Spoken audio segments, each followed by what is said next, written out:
कर रहे हैं हम लोग बायोटेक्नोलॉजी एप्लीकेशन चैप्टर के लेक्चर नंबर 4 का, जिसमें आज हम लोग पढ़ेंगे बायोटेक्नोलॉजी का चिकित्सा के क्षेत्र में क्या क्या उपयोग किया जाता है। इससे पहले जो क्लास हुआ था उसमें हम लोग किसमें देखे थे, ट्रांसजेनिक एनिमल बनाने में किस तरीके से बायोटेक्नोलॉजी का उपयोग हो रहा है, उसका क्या क्या लाभ है। उसके बाद हम लोग बात कर रहे थे किसके बारे में, हम लोग ट्रांसजेनिक क्रॉप कैसे बनाते हैं, ट्रांसजेनिक क्रॉप बनाने का जरूरत क्यों पड़ा, ठीक है। और हम लोग उसमें मेनली किन के बारे में पढ़े हैं, जो टोमेटो पढ़े थे ना, हाँ पिछले क्लास में, उस टोमेटो का नाम है फ्लेवर सेवर टोमेटो। क्या नाम है, फ्लेवर सेवर टोमेटो, क्लियर ना, जिसमें आपका गैलेक्टोयूरिनेज जो एंजाइम रहता था उसको क्या कर दिया जाता था, साइलेंस कर दिया जाता था, उसको बनाने वाले जो आरएनए रहते थे उसको साइलेंस कर दिया जाता था, क्लियर है, जिसके कारण वो जल्दी गलता नहीं है। इससे पहले और क्या पढ़े थे, आरएनए इंटरफेरेंस में मेलेडोगाइनी इनकॉग्निटा का उदाहरण, मेलेडोगाइनी इनकॉग्निटा का उदाहरण, ठीक है, कि किस तरीके से आरएनए अंतरक्षेपण द्वारा, ठीक है, वो जो फूड इनगल्फ करता है उस प्रोटीन का निर्माण होने नहीं दिया जाता। और उससे भी पहले किसके बारे में पढ़े थे, बीटी कॉटन के बारे में, गोल्डन राइस के बारे में। तो 3-4 उदाहरण आपको याद रखना है कि किस तरीके से बायोटेक्नोलॉजी का उपयोग करके किसका निर्माण किया जा रहा है, ट्रांसजेनिक क्रॉप का, क्लियर है। आज के क्लास में हम लोग पढ़ेंगे किसके बारे में, कि चिकित्सा के क्षेत्र में कैसे बायोटेक्नोलॉजी का आपका उपयोग हो रहा है। ऐसा बोला जाता है कि करीब 30 रिकॉम्बिनेंट, ध्यान से समझना, रिकॉम्बिनेंट डीएनए टेक्नोलॉजी द्वारा टोटल 30 दवाई बनाया गया है, कितना, 30, और 30 में से 12 दवाइयों का उपयोग भारत में हो रहा है, याद रखना। टोटल कितना दवाई बनाया गया है, 30, और 30 में से कितना दवाइयों का उपयोग हो रहा है भारत में, 12, भारत में, ठीक है। पूरे वर्ल्ड में कितना दवाई बनाया गया है रिकॉम्बिनेंट डीएनए टेक्नोलॉजी द्वारा, 30, और यूज कितने हो रहा है, 12। नोट समय नहीं है, ऐड कर लेना, यहाँ तक क्लियर है। अब ध्यान से समझना किस तरीके से चिकित्सा के क्षेत्र में हम लोग बायोटेक्नोलॉजी का उपयोग कर रहे हैं, ठीक है। तो सबसे पहले तो होता है रोगों के निदान में बायोटेक्नोलॉजी का उपयोग, रोगों के निदान में, निदान मतलब समझते हो, निदान में मतलब, ठीक है, ध्यान से समझना, उपचार अलग चीज है और निदान अलग चीज है, समझ आ रहा है कि नहीं। डायग्नोसिस करने में, जैसे तुमको, ध्यान से समझना, जैसे तुमको टाइफाइड हुआ तो डॉक्टर के पास जाते हो तो क्या तुरंत तुमको देख करके दवाई दे देता है क्या, नहीं, सीधा उपचार करता है क्या, नहीं, वो पहले क्या बोलता है, ब्लड टेस्ट करना पड़ेगा। क्या करना पड़ेगा, ब्लड टेस्ट, और ब्लड टेस्ट करके देखता है कि क्या क्या इन्फेक्शन हुआ है, तुम्हारा WBC काउंट बढ़ा है कि नहीं। वो कब पता चला, ब्लड टेस्ट से। तो ब्लड टेस्ट करा रहे, वो क्या है तुम्हारा डायग्नोसिस, फिर डॉक्टर दवाई लिख करके दे रहे हैं, वो क्या है तुम्हारा ट्रीटमेंट। तो कोई भी जब, ध्यान समझना, कोई भी जब तुम डिसीज पढ़े थे ह्यूमन हेल्थ एंड डिसीज में, क्या बताया था, सिम्टम्स दिखेगा, सिम्टम्स दिखने के बाद, ठीक है ना, सिम्टम्स दिखेगा, उसके बाद हम लोग किसके पास जाते हैं, डॉक्टर के पास। डॉक्टर क्या करता है, डायग्नोसिस करता है। डायग्नोसिस करने के लिए ही तो MRI मशीन बनाया गया है क्या, ठीक है। डॉक्टर को डायरेक्ट तुम उसके पास जाते हो, एक्सीडेंट का केस देखेगा, डायरेक्ट दवाई लिख देता है, डायरेक्ट सर्जरी कर देता है क्या, नहीं, बोलता है कि अरे भैया पहले एक्सरे निकलवाओ, एक्सरे से काम नहीं चलता सिटी स्कैन करवाओ, सिटी स्कैन से काम नहीं चलता तो MRI कराओ। समझ आ रहा है कि नहीं। सबसे सेफेस्ट टेक्निक लेकिन सबसे महंगा क्या है तुम्हारा, MRI। क्या है, MRI, बताया था, कैंसर वाले में ही बताया था। यहाँ तक समझ आ रहा है कि नहीं, क्लियर है। अब हम लोग क्या बात कर रहे हैं, ध्यान समझना, डायग्नोसिस करना रहता है। क्या करना रहता है, डायग्नोसिस करना रहता है कोई भी रोग का, मतलब कोई रोग को जानना है। मेरे, ध्यान समझना, जैसे मेरा बॉडी है तो मेरे बॉडी के अंदर कोरोना का वायरस है कि नहीं, मेरे जानना है, ठीक है। तो एकदम एडवांस, मेरे को अभी इन्फेक्शन हुआ है क्या, नहीं, लेकिन बस मेरे को लग रहा है कि डॉक्टर के पास गया, डॉक्टर को लग रहा है क्या पता इसके अंदर इन्फेक्शन हो सकता है, इसका, इस वायरस का हो सकता है। तो वो क्या कराएगा, मेरा डायग्नोसिस करना है, तो डायग्नोसिस करने के लिए क्या करेगा, अलग अलग टेस्ट लिखेगा, ठीक है। अब वो जो टेस्ट होता है उसमें कौन कौन से टेस्ट में हम लोग बायोटेक्नोलॉजी का उपयोग किए, तो 3 चीज, कितना चीज, 3 चीज। एक तो हम लोग बायोटेक्नोलॉजी का उपयोग कर रहे हैं PCR मशीन बनाने में, और PCR के बारे में हम लोग पूरा पढ़ लिए हैं, पॉलीमरेज चेन रिएक्शन, ठीक है ना। कितने स्टेप में होता है, 3। सबसे पहला डीनेचुरेशन, उसके बाद एनेलिंग, और तीसरा क्या होता है, एक्सटेंशन, DAE, याद कराया था ना, ठीक है। सबसे पहले 95 डिग्री सेंटीग्रेड, फिर कितना आ जाता है आपका 45, फिर कितना आ जाता है 72, याद आया कि नहीं। टेम्परेचर के बेस्ड पर क्या करता है, एक सिंगल टुकड़ा रहता है DNA का, उससे बहुत सारा टुकड़ा बना सकते हैं। समझ आ रहा है कि नहीं। जैसे कि मेरे को इन्फेक्शन, ध्यान समझना, मेरे बॉडी के अंदर यदि कोविड का वायरस है, कोविड का वायरस है, तो मेरा यदि RT-PCR टेस्ट लिया गया, RT-PCR टेस्ट किया गया, तो वो जो RNA है उस, यदि मेरे बॉडी से, ठीक है ना, सैंपल लिया गया, उस सैंपल में बहुत सारा क्या निकल जाएगा, कोरोना का वायरस। समझ आ रहा है कि नहीं। क्योंकि PCR मशीन में जैसे स्वैब सैंपल लेते हैं, तुम लोग देखे होगे, गला से लेते हैं या नाक से लेते थे, याद आ रहा है कि नहीं। फिर वो जो सैंपल रहता था उसको किस में डालते थे, RT-PCR में। यदि मेरे को कोरोना होगा, यदि मेरे को कोरोना होगा तो कोविड वायरस जो है उसका बहुत सारा मल्टीपल कॉपी बन जाएगा, तो इस तरीके से मेरे को पता चल जाता था कि मेरे कोविड है कि नहीं। समझ आ रहा है कि नहीं, क्लियर है। तो पीसीआर तो सब लोग पढ़ चुके हैं, तो मैं इसके बारे में पढ़ाऊंगा नहीं, ठीक है। पीसीआर क्या होता है समझ आया कि नहीं, पॉलीमरेज चेन रिएक्शन, क्लियर है। यदि हमारे बॉडी के अंदर किसी भी प्रकार का, ठीक है ना, कोई भी पैथोजन है, तो उस पैथोजन की मात्रा को हम लोग क्या कर सकते हैं, आवर्धित करके देख सकते हैं, क्लियर है कि नहीं, कि ये कितने मात्रा में यहाँ उपस्थित है कि नहीं, क्लियर है। पहला तो पीसीआर, रोगों के निदान में पहला क्या है तुम्हारा, पीसीआर, यहां तक समझ आ रहा है। दूसरा होता है डीएनए प्रोब। क्या होता है, डीएनए प्रोब। डीएनए प्रोब क्या होता है, ये ना डीएनए का छोटा सा खंड होता है, डीएनए का छोटा खंड होता है, जिसको हम लोग क्या कर देते हैं, रेडियो एक्टिव कर दिए रहते हैं। क्या कर दिए रहते हैं, रेडियो एक्टिव।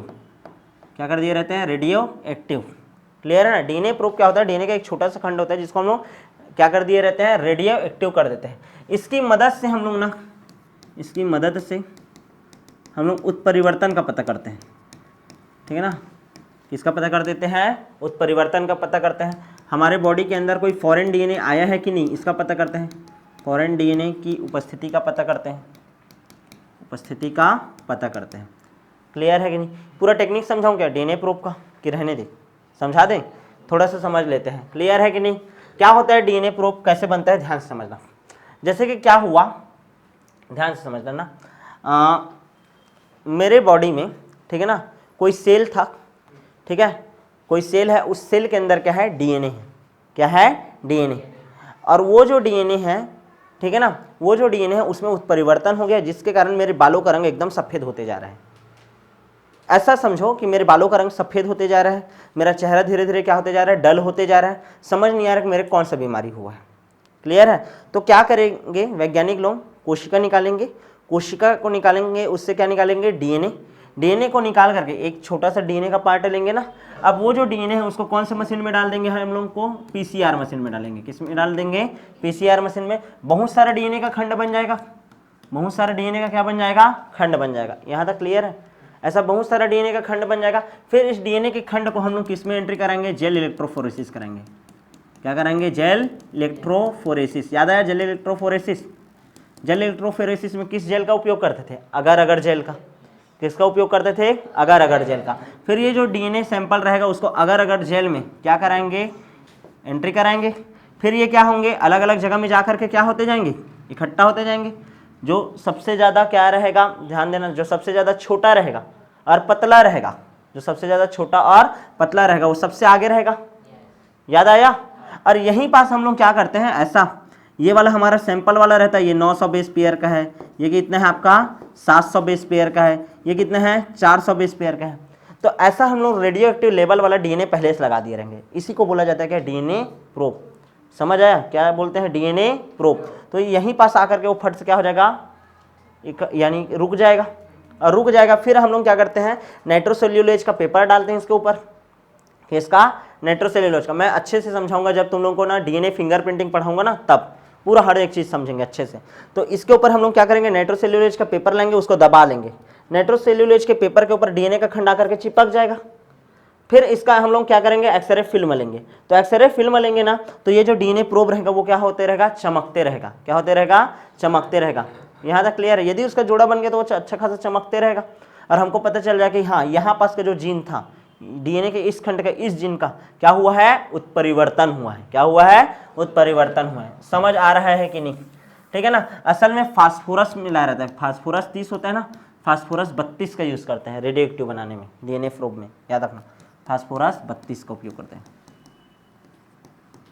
ठीक है ना। रेडियो एक्टिव, रेडियो एक्टिव, बस दिमाग में छापना। डीएनए का छोटा खंड जिसका उपयोग हम लोग किस में करते हैं, आणविक निदान में, कोई बीमारी है कि नहीं इसको पता करने के लिए, जांच करने के लिए करते हैं। क्लियर है ना, उत्परिवर्तन हुआ है कि नहीं हमारे सेल में, या फिर फॉरेन डीएनए हमारे बॉडी के अंदर उपस्थित है कि नहीं, उसको जांच करने के लिए हम उपयोग करते हैं किसका, डीएनए प्रोब का। और किसका उपयोग करते हैं हम लोग, तीसरा टेस्ट, तीसरा एलिजा टेस्ट जानते हो, चलो फुल फॉर्म बताओ तो, एंजाइम लिंक्ड इम्यूनोसॉर्बेंट एसे, एंजाइम लिंक्ड इम्यूनोसॉर्बेंट एसे। ठीक है। एलिजा जो रहता है antigen antibody, antigen antibody binding theory पर काम करता है, पर कार्य करता है। एंटीजन एंटीबॉडी बाइंडिंग थ्योरी पर क्या करता है, कार्य करता है। असल में क्या होता होगा ध्यान समझना, थोड़ा सा बताता हूँ थोड़ा सा, ठीक है। एलिजा टेस्ट ना एंटीजन जानते हो जो क्या करता है, रोग उत्पन्न करता है, और एक एंटीबॉडी, जब एंटीजन अटैक करेगा हमारे बॉडी में तो हमारे बॉडी में क्या बनेगा, एंटीबॉडी बनेगा। तो ध्यान से समझना, हमारे बॉडी के अंदर कोई रोग कारक उपस्थित है कि नहीं, इसको जांच करने के लिए भी एलिजा टेस्ट होता है।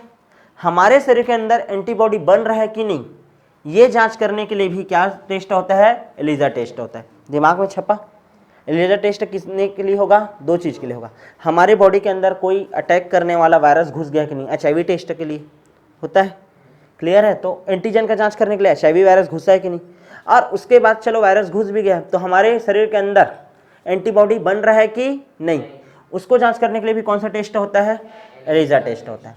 यहाँ तक क्लियर है कि नहीं। जैसे हमारे बॉडी के अंदर मान लो क्या है, एंटीजन उपस्थित है, क्या उपस्थित है, एंटीजन उपस्थित है, तो मार्केट में ना एलिजा टेस्ट का किट आता है अलग से, क्लियर है। तो एंटीजन यदि उपस्थित है तो हमारे बॉडी के अंदर क्या डाला जाएगा, इसके लिए क्या डालेंगे, एंटीबॉडी डालेंगे। अब एंटीबॉडी इस एंटीजन से आकर के क्या हो जाएगा, चिपक जाएगा, वाइसिप होता है ना, ऐसे आकर के चिपक गया, ठीक है। फिर इसके बाद इसको धो देते हैं, उसके बाद क्या करते हैं, इसके अंदर फिर से एंटीबॉडी डालेंगे। एंटीजन है तो क्या डाल रहे हैं, एंटीबॉडी डाल रहे हैं। अब ऐसा एंटीबॉडी डालेंगे जिसके ऊपर क्या लगा हो, एंजाइम लगा हो, क्या लगा हो, एंजाइम लगा हो, क्लियर है। फिर वो एंजाइम, ऐसा कौन सा एंजाइम लगा रहता है, परऑक्सीडेज एंजाइम लगा रहता है, ठीक है। नहीं आता, उतना ज़्यादा कॉम्प्लिकेटेड नहीं करना है, सिर्फ इतना याद रखना है, ELISA test antigen antibody binding theory पर कार्य करता है। यदि एंटीजन का जांच करना है तो उसके लिए क्या डाल लेते हैं, एंटीबॉडी, जिसमें क्या लगा रहता है, एंजाइम लगा रहता है। मान लो एंटीबॉडी का जांच करना रहेगा, किसका जांच करना रहेगा, एंटीबॉडी का, तो इसके अंदर क्या डालूंगा मैं, एंटीजन डालूंगा, क्या डालूंगा, एंटीजन। उसके बाद इसमें फिर एक केमिकल डालते हैं, केमिकल डालने के बाद ये सब्सट्रेट जो रहेगा वो किस में कन्वर्ट होता है, प्रोडक्ट में, और जब प्रोडक्ट में चेंज होता है तो कलर चेंज होता है, और यदि कलर चेंज हुआ मतलब ये जो एंटीजन था वो इसमें उपस्थित था, ऐसा करके समझाया जाता है। कुछ नहीं याद रखना है आप लोगों को, ठीक है। बस इतना ही बता रहा हूँ कि यदि एंटीजन रहेगा तो कौन आकर के जुड़ेगा, एंटीबॉडी, एंटीबॉडी रहेगा तो कौन आकर के जुड़ेगा, एंटीजन, क्लियर है। और एक एंजाइम भी काम करता है, बस इतना थोड़ा सा दिमाग में याद रखना है, ठीक है। और क्या चेंज होता होगा, कलर चेंज होता है, मतलब वो टेस्ट क्या आया है, पॉजिटिव आया है, क्या आया है, पॉजिटिव, क्लियर है। आपको सिर्फ एक लाइन लिखना पड़ेगा एलिजा टेस्ट के बारे में कि यह एंटीजन एंटीबॉडी बाइंडिंग थ्योरी पर क्या करता है, काम करता है, इसके अलावा कुछ नहीं। ये तीनों हैं, इन तीनों की मदद से हम लोग क्या कर रहे हैं, डायग्नोसिस कर रहे हैं, क्या कर रहे हैं, डायग्नोसिस, क्लियर है कि नहीं। कोई भी रोग है कि नहीं इसको पता कर रहे हैं बस, ठीक है। उपचार कर रहे हैं क्या, नहीं, पता बस कर रहे हैं। तो इसी को ही हम लोग क्या बोलते हैं, आणविक निदान, क्या बोलते हैं, आणविक निदान। आणविक स्तर पर कर रहे हो ना ये सब चीज, क्लियर है। तो इसी को क्या बोलते हैं, आणविक निदान, मॉलिक्यूलर डायग्नोसिस। लिखो, क्वेश्चन आएगा, मॉलिक्यूलर डायग्नोसिस किसे कहते हैं करके, तो बना पाओगे अब, क्लियर है। आणविक निदान किसी भी रोग के होने से पूर्व, ठीक है, सॉरी, किसी भी रोग के उपचार से पूर्व यह जांच पड़ताल करना कि यह किस, ठीक है ना, किस पैथोजन या किस एंटीजन के कारण हुआ है, इसे ज्ञात करने ही क्या कहलाता है, आणविक निदान। आणविक निदान में कितनी विधियों का उपयोग किया जाता है, 3 विधि का, PCR, DNA प्रोब और एलिजा, क्लियर है कि नहीं। इन तीनों को एक साथ संयुक्त रूप से हम लोग क्या बोल देते हैं, आणविक निदान। और ये तीनों टेक्निक किसके द्वारा खोजा गया है, बायोटेक्नोलॉजी द्वारा खोजा गया है। किसके द्वारा खोजा गया है, बायोटेक्नोलॉजी द्वारा। यहाँ तक क्लियर है कि नहीं, समझ आया। अब दूसरा हम लोग, तो पहला तो हम लोग किस लिए देख लिए, रोगों के निदान के लिए। बायोटेक्नोलॉजी का उपयोग रोगों के निदान, कोई रोग हुआ है कि नहीं उसको जांच करने के लिए कैसे करते हैं, जान डाले। कितना विधि हो गया, 3 विधि। कितना विधि हो गया, 3 विधि। दूसरा, इंसुलिन हार्मोन का निर्माण, सबसे ज्यादा मोस्ट टाइम पे क्वेश्चन आता है, इंसुलिन हार्मोन का आपका निर्माण। अच्छा, इंसुलिन हार्मोन के निर्माण से पहले मैं तुम लोगों को एक और बता देता हूं, टीका का निर्माण होता है। बहुत सारे जो टीका है अभी के डेट में बन रहा है वो किसके द्वारा बन रहा है, आपके बायोटेक्नोलॉजी से बन रहा है। किससे बन रहा है, बायोटेक्नोलॉजी। तो इसको भी लिख सकते हैं, विभिन्न टीके का निर्माण ठीक है ना। विभिन्न टीकों का निर्माण, तृतीय पीढ़ी का टीका जिसको बोलते थे, वो किससे बनता था? बायोटेक्नोलॉजी से बनता था। किससे बनता था? बायोटेक्नोलॉजी से। यहां तक क्लियर है। इसके द्वारा रेबीज का टीका, बायोटेक्नोलॉजी से रेबीज का टीका, हेपेटाइटिस का टीका, हेपेटाइटिस का टीका, क्लियर, ठीक है। रेबीज का टीका हो गया, हेपेटाइटिस का टीका हो गया, टाइफाइड का टीका हो गया, टाइफाइड का टीका हो गया, ओरल पोलियो वैक्सीन हो गया। ये सब किसके द्वारा बनाया गया था? बायोटेक्नोलॉजी द्वारा। किसके द्वारा बनाया गया था? बायोटेक्नोलॉजी द्वारा। क्लियर है। इंटरफेरॉन सबको पता है, याद आ रहा है? इंटरफेरॉन नहीं पता है जी? इंटरफेरॉन का निर्माण भूल गए? अरे ये मेरे शरीर का कोशिका है, इस शरीर की कोशिका के ऊपर कौन अटैक किया आकर के? वायरस। तो हमारे शरीर का ये जो कोशिका रहता था, एक ऐसे प्रोटीन का उत्पादन करता था जो समीपवर्ती कोशिका के पास जाता था, सूचना देता था, ठीक है, कि रक्षा विधि विकसित कर लो। वायरस टेलीफोन वाला, ठीक है, सामने वाले को अटैक होने से पहले बचाता है। पहले फिल्म में बताता था ना कि मेरे गोली मार दिया, घर से भाग जाओ, ऐसे करके। तो वही है, संक्रमित कोशिका जो रहता है वो किसका निर्माण करता है? विषाणु संक्रमित कोशिका किसका निर्माण करता है? इंटरफेरॉन का। जिससे समीपस्थ जो कोशिका है, जैसे इसके ऊपर वायरस अटैक किया तो ये किसका निर्माण करेगा? इंटरफेरॉन का। फिर ये इंटरफेरॉन अगल बगल की कोशिका को इन्फेक्शन से बचाता है। क्लियर है कि नहीं? तो बेचारा इसके ऊपर अटैक हुआ तो ये थोड़ा सा सोचा कि नहीं, मेरे इन लोगों को अटैक मत हो, तो इंटरफेरॉन का उत्पादन करता है। तो अलग अलग प्रकार के इंटरफेरॉन का देखो, एंटीबॉडी किससे बचाता है? बैक्टीरिया के अटैक से। इंटरफेरॉन बचाता है किसके अटैक से? वायरस के अटैक से। इसी कारण एंटीबॉडी और इंटरफेरॉन में अंतर आता है। समझ आया? जैसे एंटीबॉडी का उत्पादन कौन करते हैं? बैक्टीरिया। वैसे इंटरफेरॉन का उत्पादन कौन करते हैं? विषाणु संक्रमित कोशिका। कौन करता है? विषाणु संक्रमित कोशिका। यहां तक क्लियर है? तो इंटरफेरॉन के निर्माण के लिए भी बायोटेक्नोलॉजी का क्या किया गया था? उपयोग किया गया था। क्लियर है कि नहीं? हेपेटाइटिस बी का जो वैक्सीन बना था ना, हेपेटाइटिस बी का, ठीक है ना, इसके लिए इंटरफेरॉन ए का निर्माण किसके द्वारा किया गया था? बायोटेक्नोलॉजी द्वारा। ठीक है, तो कितना अनुप्रयोग पढ़ लिया चिकित्सा के क्षेत्र में बायोटेक्नोलॉजी का? 3। पहला आणविक निदान, आणविक निदान में 3 ठोक, पीसीआर, डीएनए प्रोब, और एक क्या पढ़ लिए हो? PCR ELISA. क्या पढ़े? एलिजा। दूसरा टीका के निर्माण में, और तीसरा इंटरफेरॉन के निर्माण में। आगे बढ़ जाए क्या? सबसे ज्यादा मोस्ट टाइम पे है इंसुलिन उत्पादन। ठीक है, जो पेपर में आता है, इंसुलिन उत्पादन किस तरीके से किया जाता है? बायोटेक्नोलॉजी द्वारा। क्लियर है? इंसुलिन क्या होता है? एक प्रोटीन युक्त हार्मोन होता है। ठीक है ना, इंसुलिन क्या होता है? एक प्रोटीन युक्त हार्मोन होता है, और इसकी कमी से, इंसुलिन हार्मोन का जब कमी होता है तो कौन सा रोग होता है? मधुमेह, डायबिटीज। क्लियर है? तो हम लोगों को सबसे ज्यादा जरूरत किसका पड़ेगा? इंसुलिन हार्मोन का। अच्छा, इंसुलिन हार्मोन का क्या गोली बना सकते हो? इंसुलिन हार्मोन का क्या गोली बना सकते हो? नहीं बनाते। क्यों नहीं बनाते? बना सकते हैं लेकिन नहीं बनाते। हार्मोन है इंसुलिन हार्मोन, उसको जैसे ही खाओगे वो क्या हो जाएगा? पच जाएगा। क्या हो जाएगा? पच जाएगा। इस कारण इंसुलिन का सदैव क्या दिया जाता है? इंजेक्शन दिया जाता है। क्लियर है ना? समझ आ रहा है कि नहीं? मतलब डाइजेस्टिव सिस्टम में यदि वो जाएगा, मतलब जहर को आदमी पीता है ना, जहर को आदमी पिएगा तो ध्यान समझना, वो बहिर्क्षेपण क्रिया द्वारा बाहर निकल सकता है, बशर्ते वो ब्लड में मिलना नहीं चाहिए। क्लियर है? इसी कारण सांप यदि काटता है तो ब्लड वेसल्स में जाता है ना, ठीक है, रक्त वाहिका में जाता है तो पूरे बॉडी में फैलता है, तब आदमी का डेथ होता है। लेकिन जहर को ऐसा पीता है तो जहर पीने वाला आदमी बचता है, देखना अक्सर। क्लियर है? क्योंकि डाइजेस्टिव सिस्टम, उसका जो लीवर रहता है वो सब क्या कर देता है? उसको बाहर निकाल देता है। कितना भी बड़ा शराब पीने वाला व्यक्ति हो, जहर को ही तो इंटेक कर रहे हैं, लेकिन उसका लीवर धीरे धीरे उसको क्या करते रहता है? हटाते रहता है। एक सहनशीलता का उसका भी क्या रहता है? सीमा रहता है। यहाँ तक समझ आया कि नहीं? आगे बढ़ जाए क्या? ठीक है, तो मैं कॉन्सेप्ट दे दिया हूं कि इंसुलिन हार्मोन का इंजेक्शन बनाया जाता है। क्या बनाया जाता है? इंजेक्शन। नॉर्मली ध्यान समझना, नॉर्मली जो इंसुलिन रहता है, ठीक है, प्रो इंसुलिन के रूप में पाया जाता है। कौन से रूप में पाया जाता है? प्रो इंसुलिन के रूप में, प्राकृतिक तौर पर, प्राकृतिक तौर पर। ठीक है, इंसुलिन कौन से रूप में पाया जाता है? प्रो इंसुलिन के रूप में। उसमें कितने प्रकार का चेन रहता है? 3 प्रकार का। पॉलीपेप्टाइड कितने प्रकार का चेन रहता है? 3 प्रकार का। ठीक है, चैन ए, चैन बी और चैन सी। पॉलीपेप्टाइड कितना चेन रहता है इसका? 3 chain. Polypeptide chain A, polypeptide chain B और पॉलीपेप्टाइड चेन सी। यहाँ तक क्लियर है। पॉलीपेप्टाइड चेन ए जो रहता है, ध्यान समझना, वो 21 अमीनो अम्ल का रहता है, ठीक है। पॉलीपेप्टाइड चेन बोल रहा हूँ, पॉलीपेप्टाइड, पेप्टाइड मतलब पॉलीपेप्टाइड बोल रहा हूँ, पेप्टाइड बॉन्ड बना है, 2 अमीनो एसिड के मध्य में एक पेप्टाइड बॉन्ड बनता है, क्लियर है ना। 21 ठोक अमीनो अम्ल ऐसा लाइन से ऐसे जुड़ा होगा तो क्या बना होगा, चैन ए। क्या बना होगा, चैन ए। 30 ठोक अमीनो एसिड ऐसा लाइन से जुड़ा होगा तो क्या बना होगा, चैन बी। आया। और वैसे ही 33 यदि अमीनो एसिड जुड़ा तो क्या बनाएगा, चैन सी। टोटल कितना अमीनो अम्ल हो गया, 84 अमीनो अम्ल। कितना, 84। देखो 3 और 1 4, 3 2 5 3 8, 84 अमीनो अम्ल।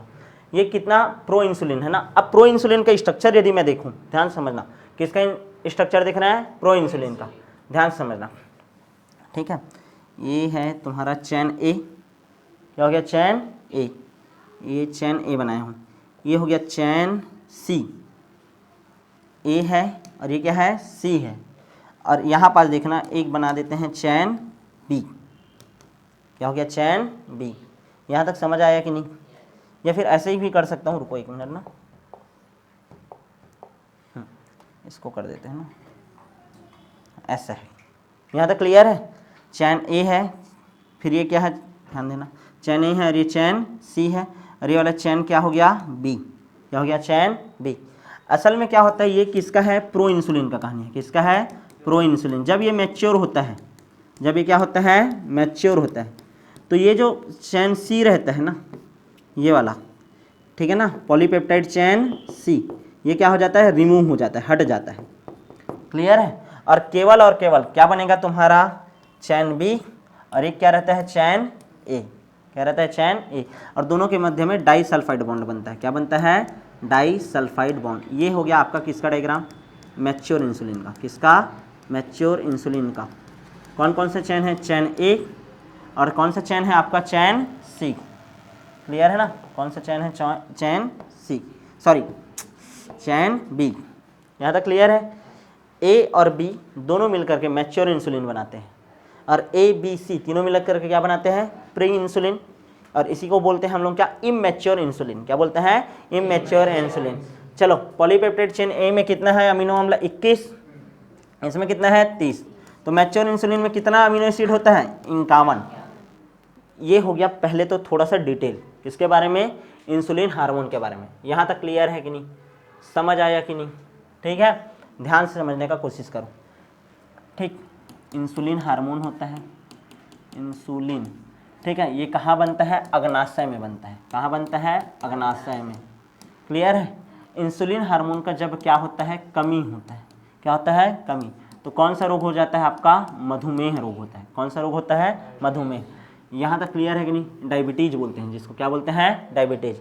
अब ध्यान समझना ये कैसे होता है इंसुलिन, ध्यान समझना। इंसुलिन हार्मोन का जब संश्लेषण होता है तो पहले तो इंसुलिन कौन से रूप में पाया जाता है, प्रो इंसुलिन। उसमें कितना पॉलीपेप्टाइड चेन होता है, 3, ए बी और सी, ठीक है। ए चेन में 21 अमीनो अम्ल, बी में 30, और इसमें कितना, 33। एकदम मस्त लाइन से याद रखना, 21 30 और 33, टोटल कितना अमीनो अम्ल, 84 होता है प्रो इंसुलिन में, क्लियर है। लेकिन जब प्रॉपर इंसुलिन का निर्माण होता है, मैच्योर इंसुलिन का, तो यहाँ पास से सी पेप्टाइड क्या हो जाता है, रिमूव हो जाता है, और केवल ए और बी आपस में डाई सल्फाइड बॉन्ड, 2 ठोक सल्फर है बीच में, फिर एक और सल्फर, 2 डाई सल्फाइड बॉन्ड द्वारा आपस में जुड़ते हैं और किसका निर्माण करते हैं, मैच्योर इंसुलिन। टोटल कितना अमीनो एसिड होता है उसके पास, 51 अमीनो एसिड। यहाँ तक क्लियर है। अब हमको जरूरत क्या था, ध्यान समझना, अब हमको जरूरत क्या था कि हमको इंसुलिन हार्मोन बनाना था। क्या करना था, इंसुलिन हार्मोन बनाना था। यहाँ तक क्लियर है। ये पॉलीपेप्टाइड चेन है, क्या है आपका, पॉलीपेप्टाइड चेन, क्लियर है। पॉलीपेप्टाइड चेन मतलब क्या है, प्रोटीन ही तो है। मतलब प्रोटीन का एक चेन ए है और एक चेन बी है, दोनों को बनाना है। एक ही ठोक में बना पाऊंगा क्या, नहीं। तो मैं क्या करूंगा, चेन ए अलग बनाऊंगा, चेन बी अलग बनाऊंगा, और फिर लास्ट में दोनों को क्या कर दूंगा, जोड़ दूंगा।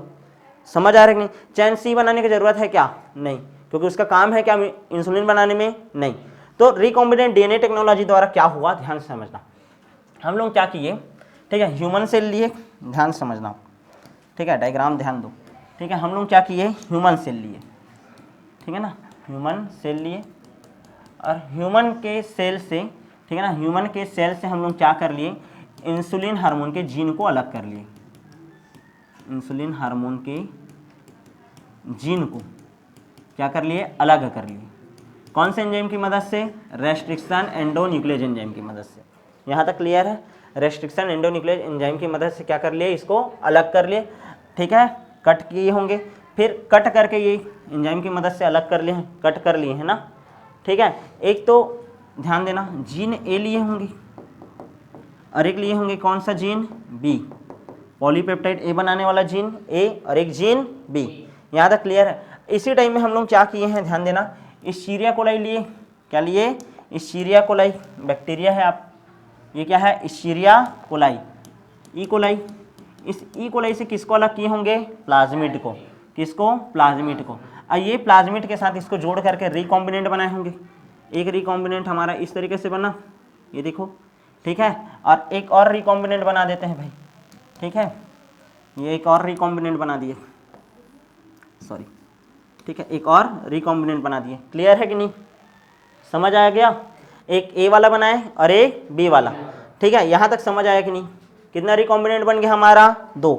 अब इसके बाद क्या होगा, ध्यान से समझना, मैं एकदम प्रोसीजर लाइन टू लाइन समझाते जा रहा हूँ ना। ये रिकॉम्बिनेंट बना है एक डीएनए, रिकॉम्बिनेंट डीएनए, ये भी बन गया आपका क्या, रिकॉम्बिनेंट डीएनए। क्लियर है, एक पॉलीपेप्टाइड चेन ए बनाएगा और एक पॉलीपेप्टाइड चेन बी। इसका हम लोग क्या करेंगे, ई कोलाई में प्रवेश कराएंगे। आप ई कोलाई में क्या करेंगे, प्रवेश, क्योंकि ई किसके रूप में काम करता है, होस्ट के रूप में। किसके रूप में काम करता है, होस्ट। क्लियर है, ई कोलाई में प्रवेश कराएंगे। अब यहाँ पास इस कोशिका के अंदर इसका क्या होगा, बहुत सारा मल्टीपल कॉपी बनना क्या हो जाएगा, शुरू हो जाएगा। समझ आ रहा है कि नहीं, इसका क्या बनना शुरू हो जाएगा, मल्टीपल कॉपी बनना शुरू हो जाएगा, बहुत सारा कॉपी बन जाएगा। अब मैं क्या करूँगा, यहाँ पास बहुत सारा कॉपी बन गया है। ठीक है, आपका पॉलीपेप्टाइड चैन ए मिल गया, इससे क्या मिल गया, चैन ए, और इससे क्या मिल जाएगा, चैन बी। दोनों को क्या कर देंगे, लास्ट में हम लोग जोड़ देंगे। ठीक है, चैन ए और चैन बी को क्या कर दिए, जोड़ दिए डाइसल्फाइड बॉन्ड द्वारा, और हमको क्या मिल गया, इंसुलिन हार्मोन। समझ आया कि नहीं, कॉन्सेप्ट क्लियर हुआ, समझ आ गया कि नहीं। ठीक है, किसी कोई दिक्कत है क्या इसमें, आगे बढ़ जाएं। ठीक है, देख लो भाई, डायग्राम देख लो, डायग्राम देख लो। ठीक है, देखो इसमें क्या हुआ है, डायग्राम देखो। इस्चीरिया कोलाई है, इस्चीरिया कोलाई से किसको अलग किए, ये हम लोग प्लाज्मिड को। किसको अलग किए, प्लाज्मिड को। ह्यूमन सेल से किसको अलग किए, इंसुलिन जीन को। दोनों को कट किए, कट करने के बाद रेस्ट्रिक्शन एंजाइम की मदद से दोनों कट किए। ठीक है, और कट करने के बाद क्या बना दिए, रिकॉम्बिनेंट डीएनए। फिर प्लाज्मिड फ्री इस्चीरिया कोलाई लिए, ऐसा प्लाज्मिड, ध्यान देना, ऐसा इस्चीरिया कोलाई लिए जिसमें प्लाज्मिड उपस्थित नहीं था। ठीक है ना, उसके अंदर इसको क्या कर दिया, प्रवेश करा दिया। अब इसके अंदर गुणन होने लग गया, बहुत सारा क्या बना होगा, पॉलीपेप्टाइड चेन ए। वैसे पॉलीपेप्टाइड चेन बी वाले जीन को भी डाल करके किए होंगे, तो दोनों का उत्पादन हो गया। फिर दोनों को क्या कर दिए होंगे, डाइसल्फाइड बॉन्ड की मदद से जोड़ दिए। क्या कर दिए, जोड़ दिए, और हमको क्या मिल गया, रिकॉम्बिनेंट इंसुलिन। क्या बन गया, रिकॉम्बिनेंट इंसुलिन। यहाँ तक क्लियर है कि नहीं, समझ आया कि नहीं। ठीक है, अमेरिका का एक कंपनी था, ठीक है, ई लिली ऐसा करके, और उसने पहला इंसुलिन हार्मोन का निर्माण किया था जिसका नाम था ह्यूमलिन। क्या नाम था, ह्यूमलिन। 1983, शायद देख लेना, सन 1982 या 83 ही है, 82, 83, 84 के आसपास है। क्लियर है कि नहीं, अमेरिकन कंपनी है ना, प्रथम बायोटेक्नोलॉजी से उत्पादित। ठीक है ना, इससे पहले किससे प्राप्त किया जाता था, सुअर से। ठीक है, इंसुलिन हार्मोन किससे प्राप्त किया जाता था, सुअर से। ठीक है ना, लेकिन वो बहुत ज़्यादा क्या दिखाता था, इन्फेक्शन दिखा सकता था। क्लियर है ना, इस कारण रिकॉम्बिनेंट डीएनए टेक्नोलॉजी द्वारा आपका किसका उत्पादन किया गया, इंसुलिन का। यहाँ तक क्लियर है, भूलोगे क्या, नहीं। चलो आगे बढ़े, लिख लोगे ना, पेपर में आएगा तो आगे बढ़ जाए। अच्छा, इंसुलिन हार्मोन को ओरल कभी भी दिया नहीं जाता, क्योंकि वो क्या हो जाएगा, पच जाएगा। इसका केवल इंजेक्शन दिया जाता है, तो सीधा जा करके ब्लड में घुलेगा। यहाँ तक क्लियर है, आगे बढ़े। नेक्स्ट देखते हैं हम लोग ह्यूमन ग्रोथ हार्मोन के लिए भी, ह्यूमन ग्रोथ हार्मोन। ठीक है, ह्यूमन ग्रोथ हार्मोन निर्माण के लिए भी किसका उपयोग किया गया है, बायोटेक्नोलॉजी का। क्लियर है ना, ह्यूमन ग्रोथ हार्मोन।